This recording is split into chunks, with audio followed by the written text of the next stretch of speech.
moi, je suis un peu absent, entre guillemets, parce que je suis passé par la filière éducation et mobilité, la grande absence actuelle.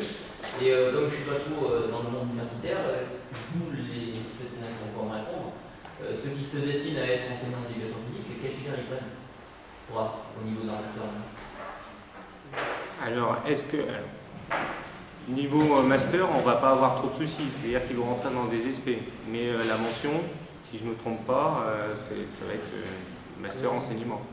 Oui. Je suis un peu surpris parce que ce dont il est question en licence, c'est la disparition de toutes les mentions.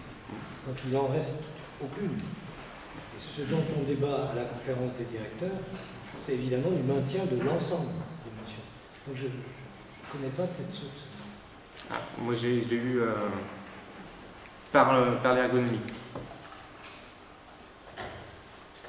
Mais de toute manière, l'ensemble des mentions, là actuellement, si c'est des parcours, ça va poser problème, de toute manière, en termes d'emploi. C'est plus compliqué que ça. Mais non, moi je pense qu'il ne faut pas trop commenter ça. C'est sûrement une source exacte, je ne mets pas ça en cause. Donc, je vous rassure, en tant que directeur du FR et ancien président de la conférence des directeurs du FR, il n'est absolument pas question de faire disparaître l'éducation motricité.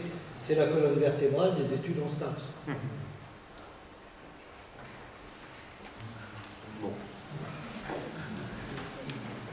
Alors, de toute façon, ça, c'est un document de travail. C'est un document de travail qui date du mois. Je l'ai reçu au mois de juillet. C'est un document de travail du mois de juillet. Donc, je ne sais pas quelle évolution. Moi, je ne suis pas ancré dans la filière STAPS. Mais l'extérieur, c'est un indicateur quand même que dans un document de travail, il y ait 4 filières et pas éducation et motricité. Pour moi, ça me gêne un petit peu. Une autre question?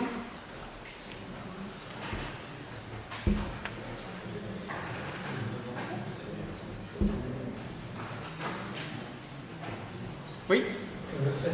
Plus fort, plus fort. Est-ce qu'on peut dire que les sciences de l'intervention sont plutôt, parce qu'on a parlé de sciences prescriptives, est-ce qu'on peut dire que c'est inductif, quoi, ou alors est-ce que c'est un aller-retour entre théorie, action, théorie, J'ai tendance à penser que c'est un aller-retour, ça se construit. C'est-à-dire que, après ça dépend les cadres. Mais dans la perspective dans laquelle je m'inscris, l'ergonomie, c'est une pratique d'intervention. On vise à transformer les pratiques, on vise à accompagner la transformation. Donc quand on intervient, il y a une transformation de toute manière qui s'opère dans les pratiques et il s'agit de faire participer les enseignants. Donc il y a une forme de co-construction. C'est-à-dire que la recherche s'élabore en même temps que se co-construit la transformation des pratiques. Donc il y a un accompagnement des transformations. Ce que je veux dire, c'est presque à partir des pratiques, on va dégager un cadre théorique qui, à son tour, va peut-être, entre guillemets, prescrire les pratiques. Alors non, pas totalement. C'est-à-dire que les cadres théoriques sont emprunts aux théories de l'action, aux théories de l'activité. C'est pour ça que j'ai parlé avec Hervé de sciences de l'après, parce que ça vient toujours a posteriori de la pratique, mais sciences du dessus, parce qu'il y a quand même un étayage théorique armé conceptuellement qui permet de comprendre les pratiques. Donc c'est pas une approche qui part des pratiques et puis c'est pas seulement une élaboration déduite des pratiques. On a encore le temps pour une autre question?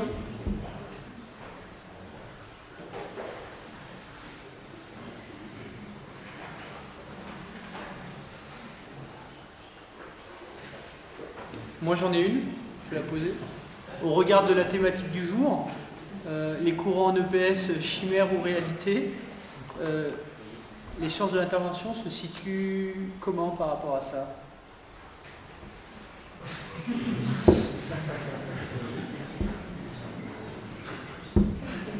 Comment je vais le dire? Quand on fait de la recherche, on peut avoir un avis. J'ai un avis personnel sur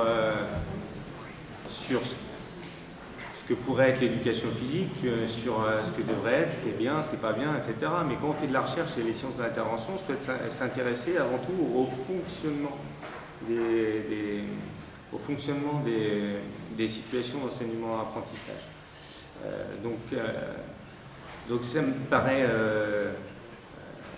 délicat de dire a priori que si on se situe dans un courant développementaliste,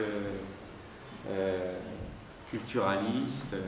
J'ai une position, mais cette position est très partagée, donc je ne vais pas forcément la débattre. Mais D'accord.